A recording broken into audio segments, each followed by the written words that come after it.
What are we doing right now to stop this insanity? I'm Jessica Denson, and this is Lights On. As a matter of housekeeping, right up at the top today, I want to ask you guys if you please do me the favor, if you're new, seeing me for the first time, or a regular viewer of Lights On, if you're not already, please subscribe to Jessica Denson on YouTube. I am also now on Blue Sky at Jessica Denson07. I know a lot of us are making that transition, and I just want to kind of put a public service announcement out there. If you are still on X, like me, haven't abandoned the audience there quite yet, and I don't know that I'm going to. I kind of don't want to leave that void. But if you are still on X, please, please, please go into your settings on X and make sure that you are opting out of all optional data sharing. A new policy goes into effect on X today that allows them to use your data to be sold to third parties to train AI models and other things like that. Do not allow Elon Musk to monetize you in any way other than the way that he is doing by you just being present on there and being able to sell ads. So please, if you're staying on X for the time being like me, go into your settings right now. Make sure you are opted out of all those optional data sharing options. Okay. Now, my God, everybody, we have to understand and see clearly what we are facing right now. We have a full-fledged Russian takeover of the American presidency taking shape. And you'll have to forgive me for having very little patience for the Trump White House 2.0 reality show and the way most of the media will cover it. I've seen a lot of repeat deja vu of how the media covered Donald Trump and just was, strung along during his first presidency to just kind of buy into this back and forth cast of characters where they just lose sight of the big picture. So I, for one, frankly, have very little patience for really nauseating, considering how bad things are about to get and the attention that we should be spending on what action is or is not being taken right now. And by right now, I mean before Donald Trump is set to take power. I want you to remember that in spite of his derangement, his obvious decline, one thing remains for Donald Trump, and that's that this has always been a show. I want you to remember back in his first administration how nearly every day we learned of a new scandal or a new crime that was intended to make you forget the one he committed the day before. So we know who this man is by now. We have not lost our minds. We know what we are dealing with. We know the cast of characters that he is bringing in because he told us this is what he was going to do. And it's what all of us have been screaming from the rooftops was going to happen. So we should be appalled, but not surprised that he picked a Russian asset for DNI or a turd who's suspected of sleeping with underage women as attorney general and a complete lunatic to run HHS. Let me just name the people there: Tulsi Gabbard, Matt Gaetz, RFK Jr. We could go down the list of horrifying nominees that he has set forward already. But we do remember, my God, maybe the media could remind you of this when they're talking about Matt Gaetz, that Donald Trump himself is an adjudicated sex offender, right? Maybe, just maybe they could remind you of that every time they tell you about the latest development of the Matt Gaetz scandal. Now, speaking of adjudication and who has been adjudicated to have committed crimes, we know that the American people, this did not change when we got the results on election night. This did not change. The American people have been demanding accountability for this man who violated us all for years. And instead of focusing on making every last effort to uphold the rule of law, we are literally watching the system collapse before our eyes. I, for one, am not willing to watch this in silence as it happens. I had one conversation yesterday with Harvard Constitutional Law professor Laurence Tribe.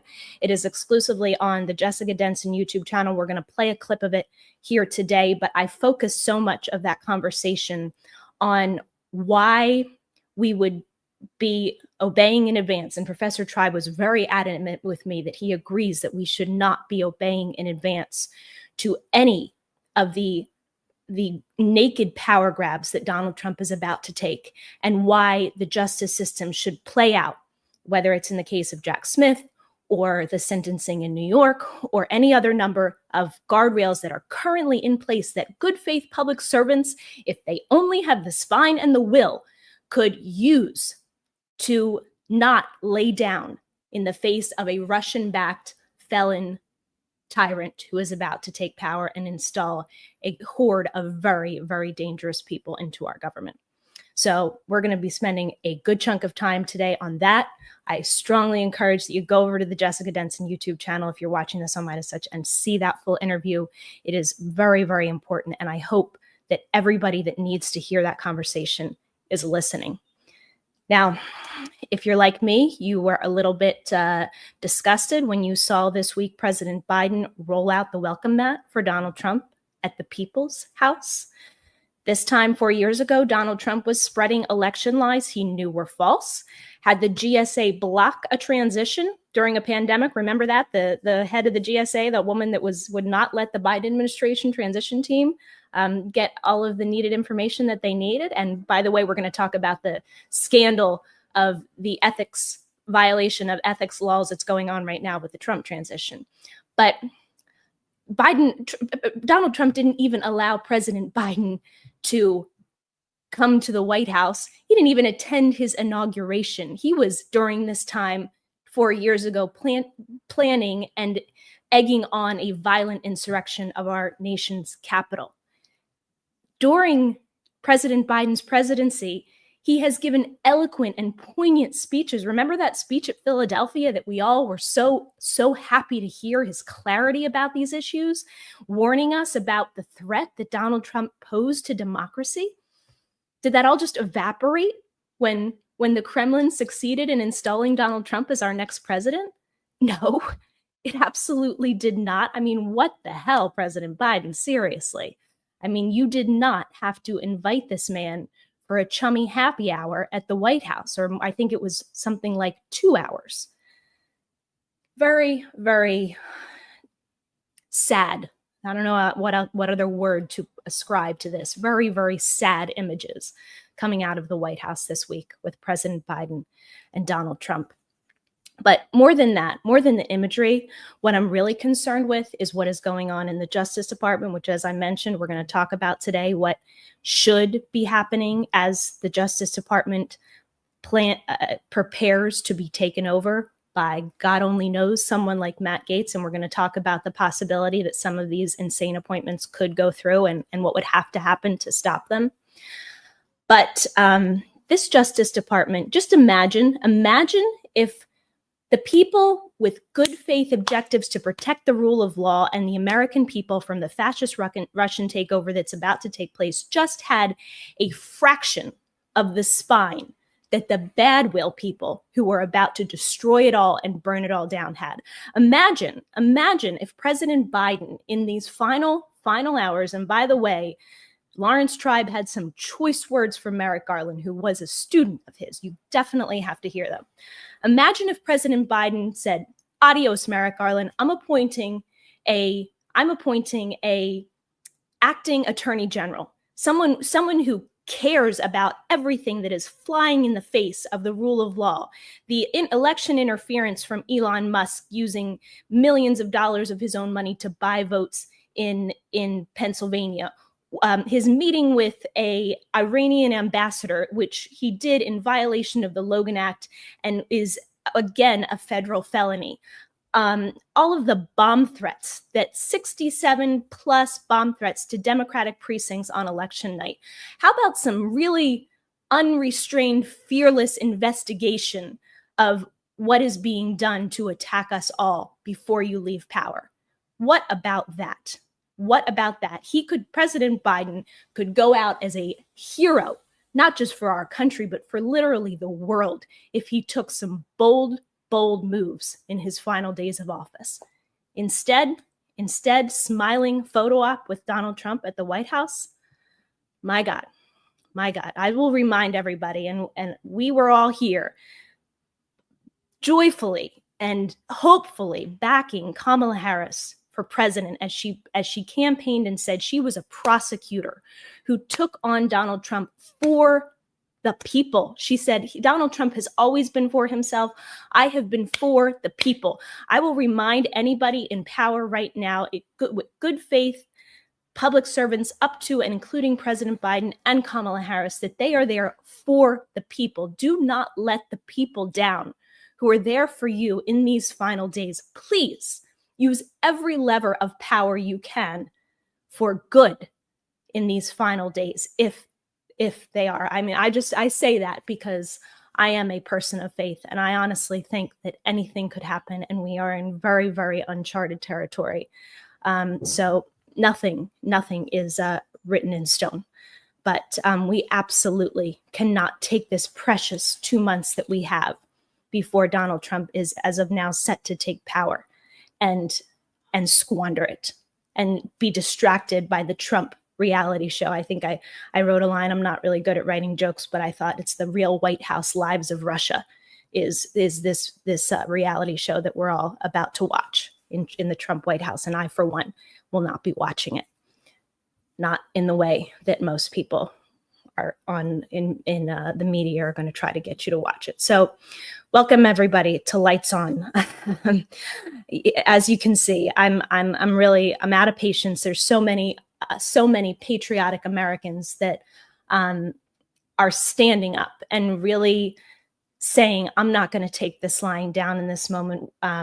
We are going to fight for our country. We are not going to obey in advance. We are the patriotic Americans. And by the way, I have some statistics for you in case you think that the majority of our country has lost its collective mind. I have some statistics to remind you that they have not. They have not. There are many more people out there who understand what we're facing, who see this clearly, who are on the side of truth.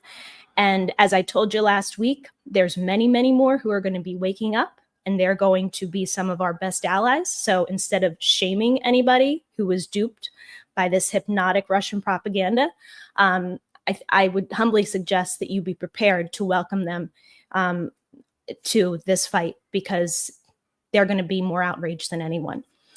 So everybody, welcome to Lights On. We're going to continue towards the end of the show to have some tough conversations. I've been hearing from so many of you. I'm not going to leave anything off the table. And like I've said to you on Blue Sky, which I joined just 2 days ago, I really want to do as much as possible on this show in the next 2 months to focus on what can and must be done now versus just devoting all our energy to the insanity that we already know is Donald Trump and Russia. So we're going to talk about what needs to be done now as much as possible. I want to share, and I'm also going to share with you some good takes that I found this week from people who I think summed it up quite well. And as I mentioned, the actions that are needed. So one of them, going back to Donald Trump at the White House, was from Chris Hayes, and summing up his open to a show a couple nights ago, which I did appreciate. I'm not sure if you saw it. He said, we cannot accept a status quo in our elections, where if one side wins, they have to scratch and claw to withstand lies, illegal challenges, and violent mobs. And if the other side is successful, they're invited to measure the drapes and gather around the fireplace. Charlemagne the God, who we all remember from speaking very clearly about the way the media did not properly cover Donald Trump in the final days of the campaign, and of course, hosted the Breakfast Club. He said, what happened? How did Biden go from Trump's a threat to democracy to welcome back? I mean, this is I was a huge advocate for Biden in spite of my massive differences with him on his position on the Middle East. But this is like a loss of mind. I'm sorry to allow this man who has done so much harm to just welcome him with open arms. We are still the peaceful transfer of power people. We're not abdicating that, but there is a spectrum here. We do not have to embrace what this man represents and pretend like things are normal. They are very much not normal. Now, I mentioned that Elon Musk may already be committing federal felonies. Tristan Snell, the former prosecutor from New York that was involved in the Trump University case, tweeted out that the Logan Act prohibits private citizens from engaging in foreign policy undercutting the US government. Now, Elon Musk met Iran's ambassador to the UN a day before he was made head of Donald Trump's, whatever the hell this is, not real department, but quote unquote, government efficiency department. This meeting took place at an Ambassador Amir Saeed Iravani's residence in New York, with the aim of discussing how to, quote, ease tensions between the two nations. Elon Musk was not a federal employee when he met with this Iranian ambassador. If that is the case, and this is an actual violation of the Logan Act, there should be action here. There should absolutely be action here. It is absolutely obscene what we are witnessing with this takeover of the American government by Russian-backed forces and the world's wealthiest man. I highly suggest, I wasn't going to play the clip today because it's literally 9 minutes long, and I feel like you really need to watch it in its entirety to really grasp what was done. But there's a group called Led by Donkeys who actually happens to, they have a donkey sanctuary, so very close to my heart, animal lovers. They also have a nonprofit that exposes corruption, and they did this 9-minute piece that they projected on the side of a Tesla building that talks about how Elon Musk, through the purchase of Twitter, manipulated information and spread propaganda to help Donald Trump get elected. We are going to have a conversation a little bit later in this show about your concerns and my concerns that something is not right. But one thing that we don't have to debate about for a second, which I talked about last week, is the extent to which propaganda and manipulation of the American people took place and how much it was funded by Elon Musk and backed by Russian propaganda that is just frankly like this with right-wing media in our country. I'm going to have a lot of criticisms today, but I do want to start with one. Maybe not start. We're already well into this, but I want to give you one piece of good news before we get too much further. And this is, again, on the line of what are we doing right now? And this is absolutely essential that the push here is as unrelenting as possible. Senator Joe Manchin, who we all have our issues with, signaled this week that he will back Biden's final push on judges. He had previously said he was only willing to back judges with at least one GOP vote. He said this week, quote, "We're in different times right now." Yeah, that's, the understatement of the century. But Senate Democrats have confirmed 3 federal judges this week. That brings their total under the Biden administration to 215. They are trying to push forward to rival Trump's record of 234 nominations. Please, my God, put as many loyal to the Constitution and not loyal to Donald Trump people in our federal judiciary as possible, as many as possible. And let's keep shining a light on that. We're going to take a sharp turn into my conversation with Laurence Tribe. I'm going to talk about a little bit more about what I want to see from the Justice Department. I think it was very much on par with what Laurence Tribe was very encouraged to hear him say a number of things. This one in particular, here is Laurence Tribe talking about the federal indictments with Jack Smith. I have to have your thoughts on where this stands with the multiple pending indictments against Donald Trump. Well, there, I think with where I sense you are, I think these cases should go on until the plug is pulled by the next president, so that he has to take the hit, basically, of stopping the prosecutions against him, both the one in Mar-a-Lago before Judge Cannon and the one before Judge Shutkin, essentially to cave in advance because of some policy when these cases against anybody else in the world would proceed to judgment is abdication of the worst kind.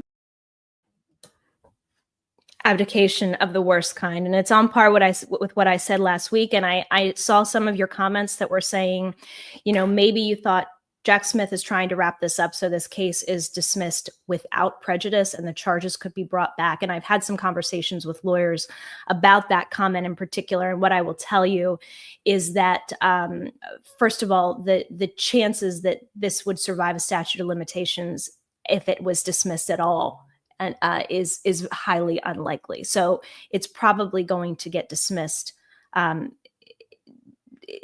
Jack Smith isn't doing anything by you know, he wouldn't be saving it in that way. But one thing that I asked was, even if the Trump Justice Department, if Jack Smith did not walk away from this and he forged ahead and just let it play out as it will, let Donald Trump, as Laurence Tribe, let him take the hit for firing Jack Smith. Even if a corrupt Trump Justice Department, Trump prosecutors came in and said, we want this case dismissed with prejudice, Judge Tanya Chutkan could, of her own accord, not dismiss the case with prejudice. I mean, it is uncommon. Usually judges take the recommendations of prosecutors, but it is not required. And this is a judge that has been, I think, one of the bravest and one of the most ethical and one of the most unconcerned with the political considerations of Donald Trump. And even if a corrupt justice prosecutor under Donald Trump's, the umbrella of Donald Trump's Justice Department came in and said, we want this dismissed with prejudice, Tanya Chutkan could have, of her own accord, deny that request and preserve the case to the extent that it would be preservable in light of statute of limitations. So to me, beyond the actual implications of what will happen, because I don't think we need to have any illusions about this case going forward or not, is what it is signaling.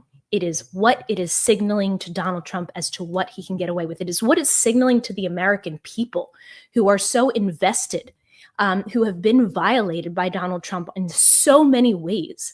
This is an abdication of the Justice Department's responsibility to us, not to anybody else, not against Donald Trump. It's their responsibility to us and for accountability for us. You know, as I said so many times during Kamala Harris's campaign, she said, this is a campaign for the people. Well, that sure as hell is what the Justice Department is. It is for the people. That is what the prosecutions of Donald Trump are and always were. For the people. For the people. Another thing I spoke to Laurence Tribe about was the Section 3 14th Amendment disqualification from office. And if you've been following Lights On for a long time, you know that that's how Laurence and I started talking. I talked at length with the lawyers at Crew as we discussed the progress of that case, which I will remind you was successful in the Colorado Supreme Court.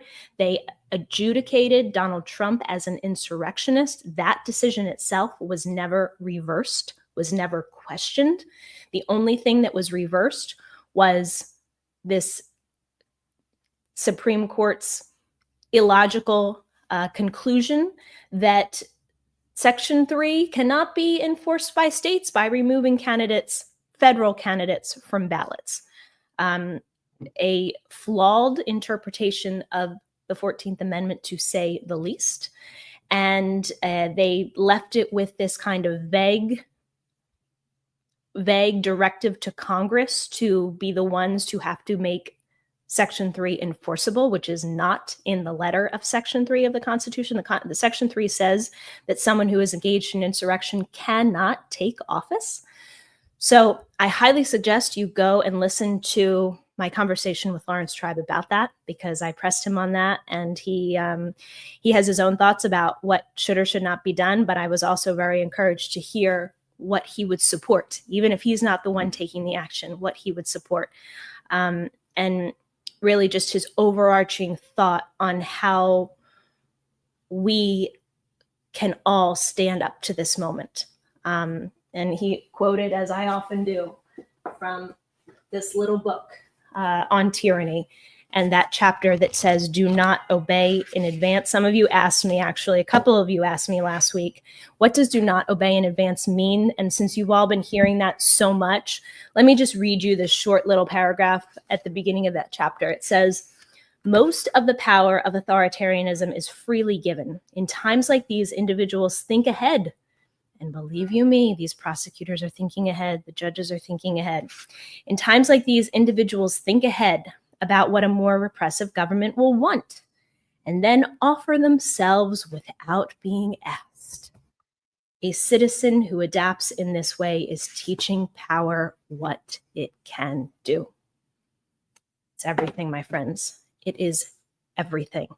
We cannot teach power what it can do. We're going to go to our sponsor right now, come back with so much more good content about the insanity going on and what we can do and the hard conversations that I know you want to have.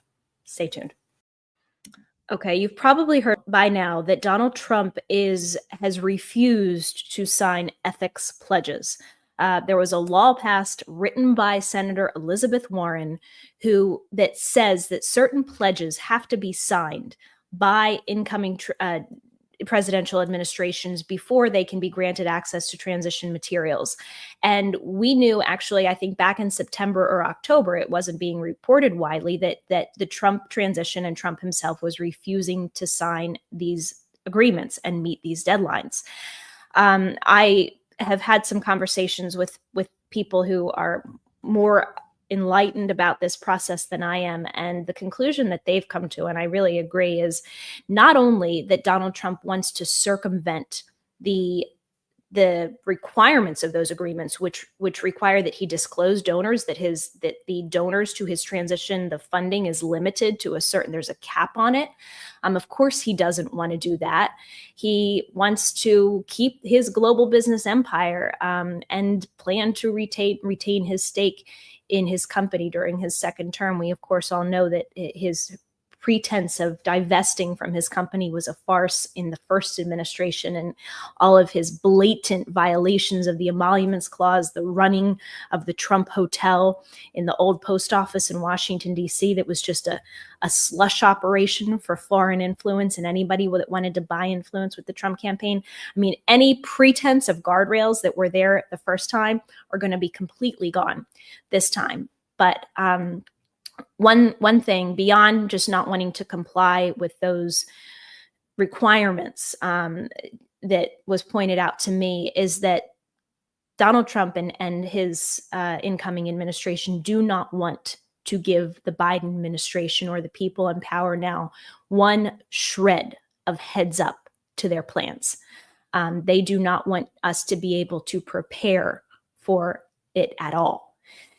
And so just to kind of gauge a sense of how dangerous this is, of course, it's dangerous from a national security perspective. I mean, I feel like this is really becoming, frankly, cliche at this point to say he's a national security risk. We know the guy stole national security documents. I think I read earlier this week that, remember that teenager, Jack Tahara, that was arrested and convicted of sharing classified documents. Well, they sent him off to jail damn quick, didn't they? I think something like 13 years in prison. No, Donald Trump can just walk out with boxes and boxes of classified documents, refuse to turn them over under government subpoena, hide them, tell his employees to lie to the federal government. God only knows, do whatever else to gain influence and use our most precious national security secrets for himself. And what can you do with that? Well, you can just go be president once again. Very, very serious. When people even say, you see the reporting that Tulsi Gabbard's a national security risk. Yeah, no shit, Sherlock. No shit, Sherlock. My God almighty, the Kremlin literally poised to take over the White House. Let's be extremely clear-eyed about what we are dealing with. I want to talk to you about, and by the way, all the Trump appointments are skipping FBI vetting, of course. Why would they want an actual government agency to vet them? They're going to do it through private processes, which is another just completely ignoring the precedent standard for years. But I want to talk about how you've probably heard a lot about recess appointments and how Donald Trump, of course, he wants recess appointments because he does not want these insane, dangerous people to have to go through a vetting process. He just wants to be able to put him into power. So I want to explain to you kind of who would have to be conspiring with him to allow this to go forward, and then so we can apply the proper pressure points for this not to happen. What would have to happen is, and by the way, if he was able to make these recess appointments, they could remain in power without a Senate vote for 2 years before the president would have to either reappoint them under another recess or would then reappoint them and have to submit them to the standard confirmation process. So we could have some very, very dangerous individuals in power for up to 2 years. A lot of damage can be done in 2 years. So here's what he would need to do. He would need to get the Senate, who appears is going to be led by John Thune, to pass a resolution to adjourn and let Donald Trump start appointing people. This is something that John Thune has signaled that he is open to. I think that what needs to be the pressure and the shame that needs to be put on these people if they decide to go down this path needs to be unrelenting. We need to point out constantly that these people who have had the audacity for all these years in claiming that they are patriots or support our military or anything else that represents this country and the bravery and the sacrifice that was put into building it. They need to be shamed. We need to remind people constantly that the blood of American democracy will be on their hands. It will be on your hands, John Thune, if you go through with a scheme like this and let Donald Trump make recess appointments that are absolutely ludicrous and so dangerous. So that's one way it could happen. It could happen if the Senate alone, by a simple majority vote, passed a resolution to adjourn and let him start appointing people. Now, like I said, pressure and shame needs to be unrelenting. If not, this is the other thing that he could do. He could, by a part of Article 2, Section 3 that has never been used by this way before, he could adjourn Congress for what is called a, quote, case of disagreement between the Senate and the House. Now, the way that this would have to happen, Speaker Mike Johnson would have to be on board with this scheme for it to succeed. And by that, I mean that Speaker Mike Johnson, with the support of over half of his caucus, would have to pass a resolution to adjourn. And then the Senate would have to be in disagreement with him. In that case, Donald Trump could use this tactic that has never been used before to adjourn Congress on his own. And what the Congress says, he may adjourn them to such time as he shall think proper. This would, as the Rolling Stone piece that explains this process lays out, if Trump tried this, it would mark an unprecedented affront to the system of checks and balances that has defined the United States since its inception, and a terrifying sign of what's to come from a totalitarian president who has demonstrated he has zero regard for democracy. Again, relentless shame and pressure on Mike Johnson. This is a man who has showed disgusting obeisance to Donald Trump. But we have seen him do little things like rally his caucus finally for that much belated aid to Ukraine. We need to shame this man and pressure him relentlessly to not engage in such a scheme like this. Professor Tribe also weighed in. He said, no American president has ever used his Article 2 power to force Congress to go into recess for the purpose of circumventing the Senate's obligation to provide advice and consent regarding presidential nominations. Doing so would violate the Constitution's basic structure of checks and balances. If you're thinking I'm a little bit naive when it comes to Mike Johnson, I'm not holding out hope. I'm just telling us that we can't let these people forget about this, like I said, the blood of democracy that will be on their hands. Of course, we learned today that Mike Johnson is urging the ethics panel to not release the report on Matt Gaetz, this pious Christian man. I will clarify that he does not abide by the teachings of Christianity that I love and cherish and have been my life. not one for 1 second does he. He bows down to a false idol that violates the first commandment that every Jewish and Christian person that I know is supposedly supposed to be following. But he said today that he does not, he's going to strongly request that the Ethics Committee not issue the report. Of course, Matt Gaetz resigned from Congress trying to thwart the release of this pending report against him. Let's hope that somebody leaks this report if it is not authorized by this Speaker, Mike Johnson. Also, let's not forget, like I said, let's not forget that Donald Trump himself is an adjudicated sex offender, and not be surprised that he would nominate someone as ludicrous and unqualified as Matt Gaetz. The pressure must be unrelenting to not let recess appointments go through.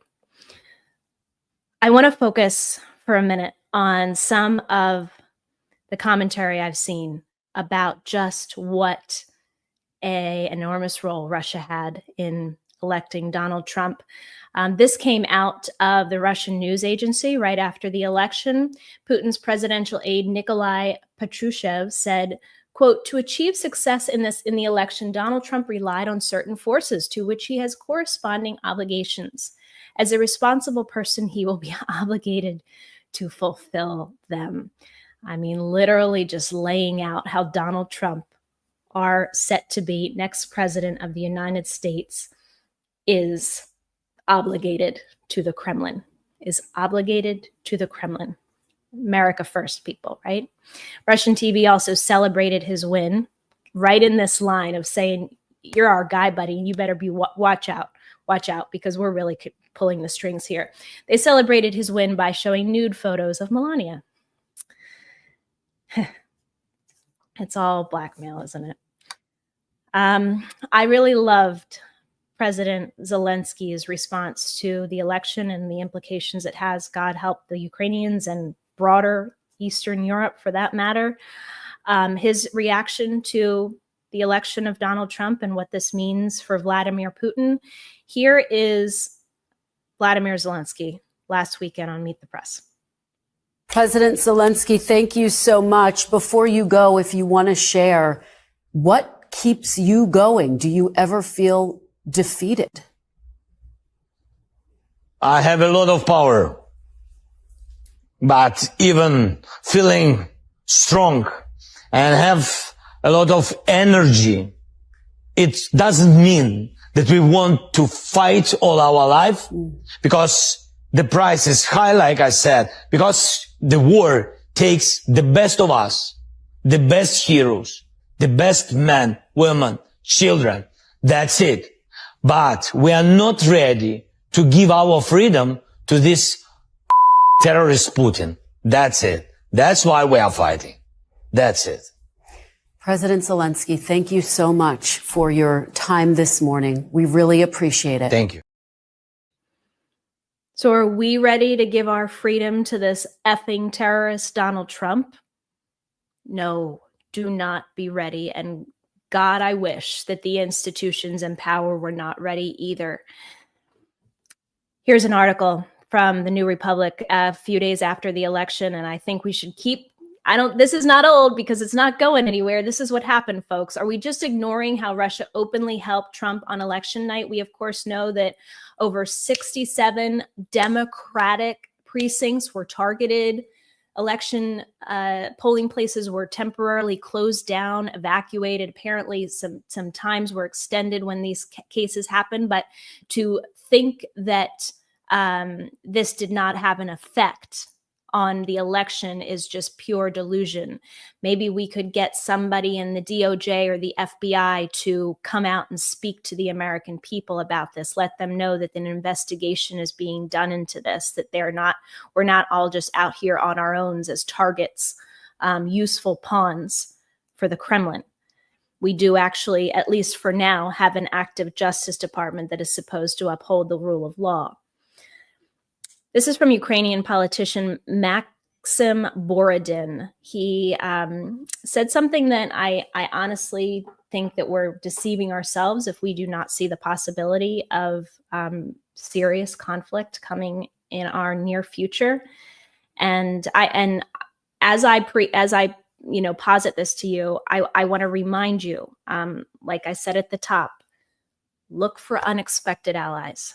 There's so many of them out there, and we're going to need each other so much. And it's not a time to be divided. It is a time to be more united than ever.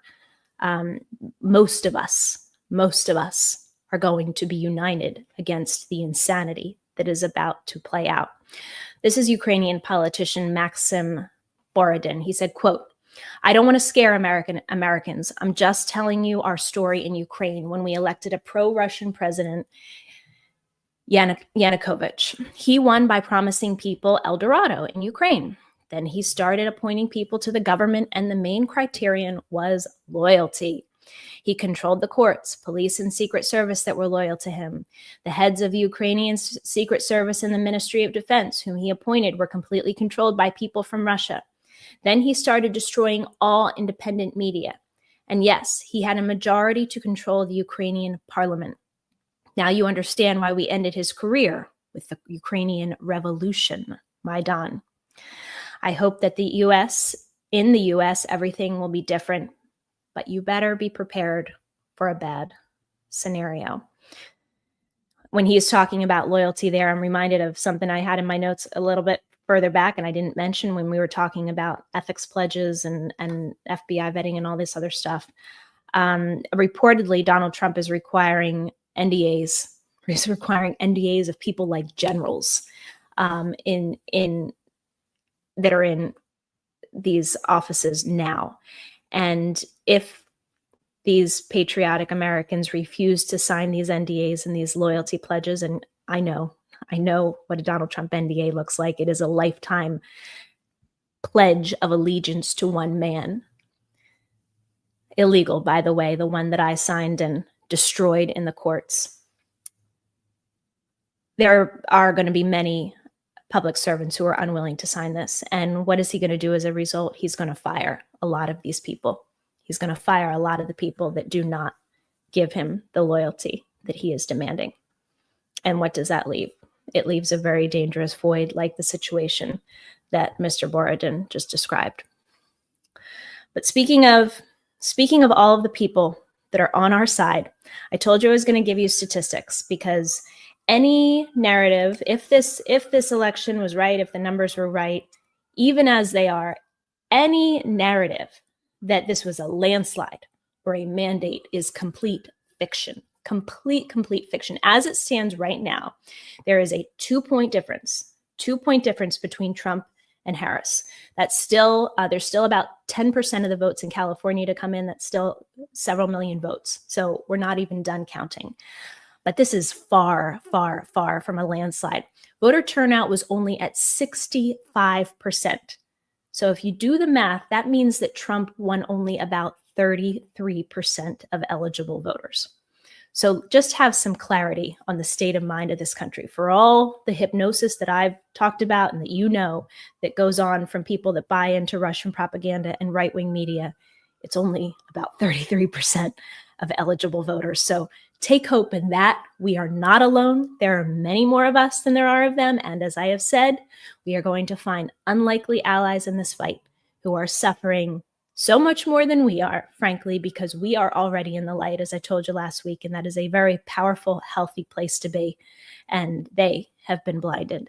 And it's going to be a very hard awakening when they do come to the light. And believe me, they are going to want to fight back more than anyone. I wanted to also shine a light, speaking of these numbers, speaking of the 65% voter turnout, which is so low, unfortunately. Maybe not historically so low, but just in the proportion of how many people could be voting and are not voting. It's really, really a tragedy. I wanted to shine a light on some work that is being done by BBC, Guardian, Rolling Stone investigative reporter Greg Palast. Greg Palast, if you haven't heard of him before, definitely check him out. He produced a documentary called Vigilantes, Inc. It was backed by Martin Sheen and Leonardo DiCaprio, narrated by Rosario Dawson. He did a deep dive, and this is far from conspiracy. This is just demonstrable fact into the Jim Crow level of voter suppression that went on in this election. And it was a result of all of the lies and hysteria that Trump and his allies created in 2020, and really an extension of very, tried and true voter suppression efforts dating back to Jim Crow, through this organization called True the Vote. True the Vote. And this was an organized right-wing effort to literally purge millions of people, millions of eligible, legitimate voters from the voting rolls in swing states. This is one of the things he said. He said, quote, "As an investigator, I want to be very careful. I have to investigate before I report. But there were millions of people denied the right to vote, voters of color overwhelmingly.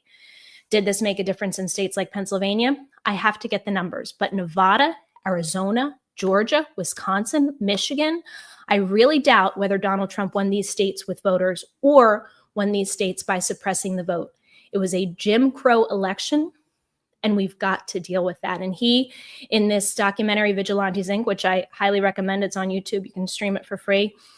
It tells these stories about how one woman vigilante in Georgia was able to submit a spreadsheet of over 30,000 voters based on nonsense data. Like, if there are 2 James Browns in the state of Georgia, it's going to purge all but one. I mean, give me a break, right? And it's overwhelmingly affected voters of color.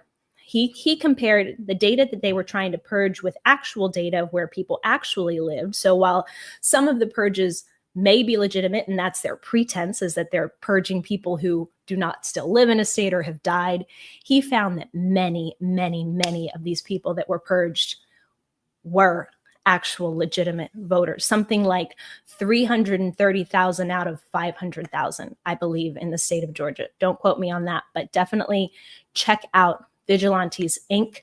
This is a massive scandal. It's something that the DOJ, Civil Department, Civil Justice Department could and should be addressing. Greg Palast talks about, I think he shares a lot of our outrage that there hasn't been more action to question whether these efforts are legal, and use of the existing voting rights law, as dismantled as it has been by the Supreme Court, to go after any illegal violations of voting rights. And by the way, whatever remaining voting rights we have are under serious threat in the second Trump administration. These aren't things that we can ignore. We have to pay attention to these. We have to address them. We cannot pretend like they don't exist. Now, another thing we can't pretend like doesn't exist is the concerns that many of us share. And I talked about this last week, and I'm not going to be shy about it. Got that from me, I promise you. And as a reminder, please subscribe to Jessica Denson on YouTube, as I mentioned. Make sure you always get my content. Many of us, and I've had a lot of conversations with people who are not crazy, who feel like something was off about this election. And it is not conspiratorial. It does not make us election deniers or anti-democracy to want to make sure that we are not taking a deep dive into authoritarianism without knowing that this is actually the way the election went. And we have so many indications that things were not right that we at least deserve investigations, whether it's a recount, whether it's an audit, whether it's statements from secretaries of state or people in power to let us know, to address these concerns. They, again, I will remind everybody, Kamala Harris campaigned on For the People. There's been some reporting that she updated the language in a fundraising email to say that funds raised could go to recount efforts. I'm skeptical that actually means a presidential recount. I think it was more maybe focused on the House and Senate races, but I will remind the Harris campaign that she did run for the people. And a lot of the people have very legitimate, non-conspiratorial reasons to be concerned that these election results were not fair. And I'm going to share some things from other people, because I think they say it in a much more concise and eloquent way than perhaps I can. If if this election was compromised other than the obvious propaganda interference, other than the 67 bomb threats, if there was something more sinister, and we don't even have the courage to ask the questions this time, the courage to say, please just look into it and tell us what you find, my God, all bets are off for 2028. We are already facing a situation where we don't know what this man may do to stay in power and never leave office. And they have made it such a taboo. One of the friends I spoke to said, and we were basically on the same page with this, that the false stop the steal claims in 2020 were so outrageous. They were so taboo. They had a dual purpose. One was to actually try to steal the election. The other was to make any claims of actual election integrity so taboo that if they ever tried it, we can't even question them. And we're called conspiracy theorists, or we're afraid of being called conspiracy theorists if we do. That is a very, very dangerous place to be. That is not pro-democracy. It's dangerous. It's dangerous. So I want to share a couple of, like I said, perhaps more eloquent and concise than I've been, messages from people who have been very vocal and brave about this. There's some other podcasters, Mark Thompson, who I found Greg Palast through, is one of them. He's been talking about this very openly. Another man who's been talking very openly about it is John Pavlovitz, excuse me. He is a pastor in North Carolina who, like me, has been unabashed about reclaiming Christianity from those who have hijacked it. And I'm just going to read this letter he put out. And by the way, he's been calling for a swing state recount, and he said, or a swing state hand recount. He said, you don't have to do it in every state, just do it in one. And if there's no great disparities then we see, then fine, but just do it in one so we can not allow fascism to take over unchallenged.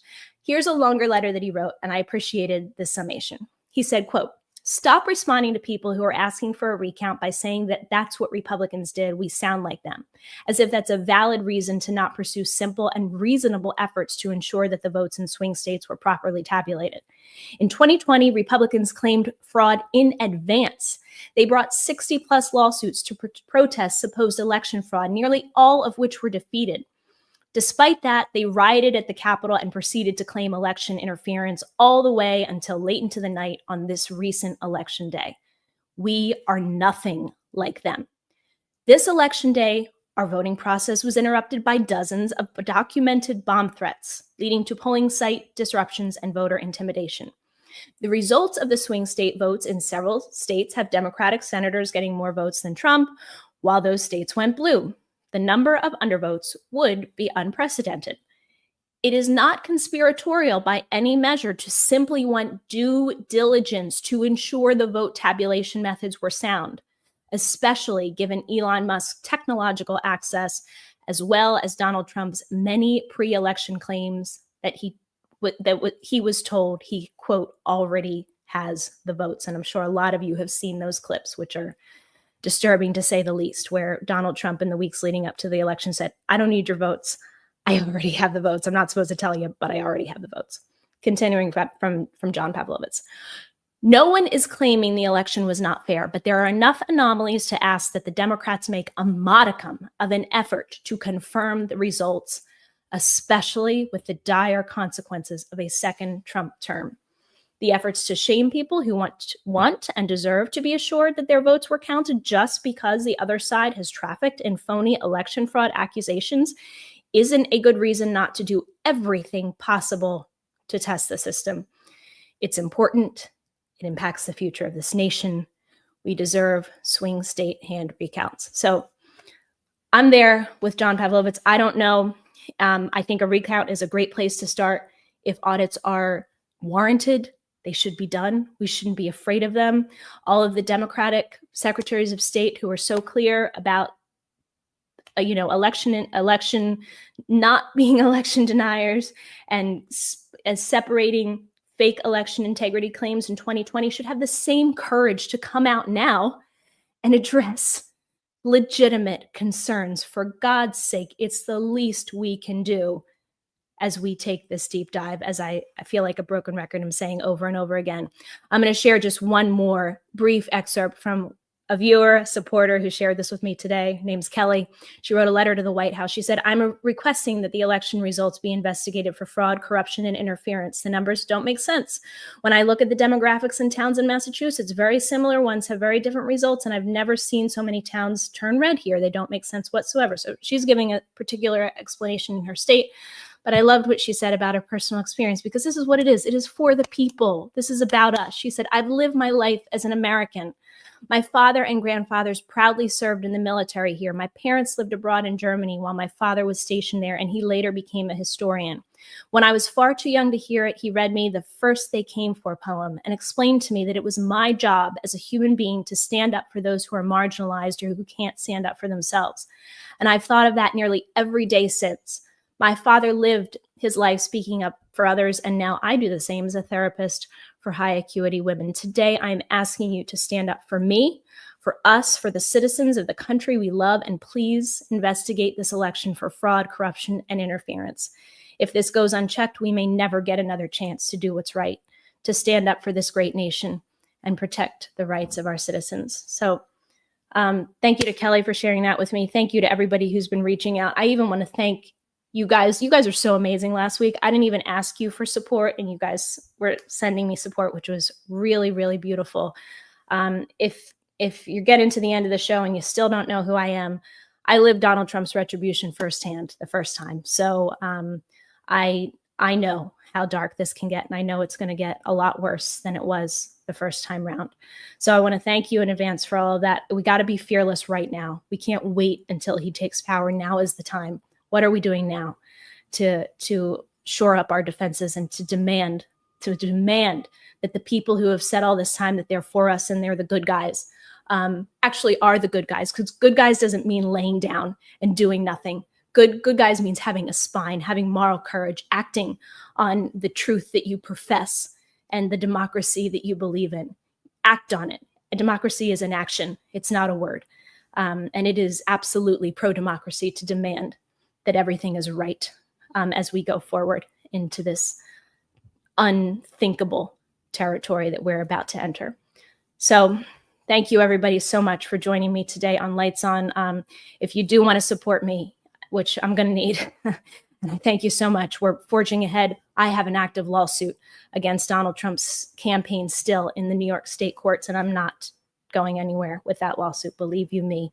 You can do that at thejessicadenson.com/donate, thejessicadenson.com/donate. I also want to remind you that when you make a donation, even if it's a very small donation, or make a purchase of merch, we have some Lights On merch. Anytime you do that, which you can find at thejessicadenson.com, I'll also ask Jeremy to drop it in the description of this video.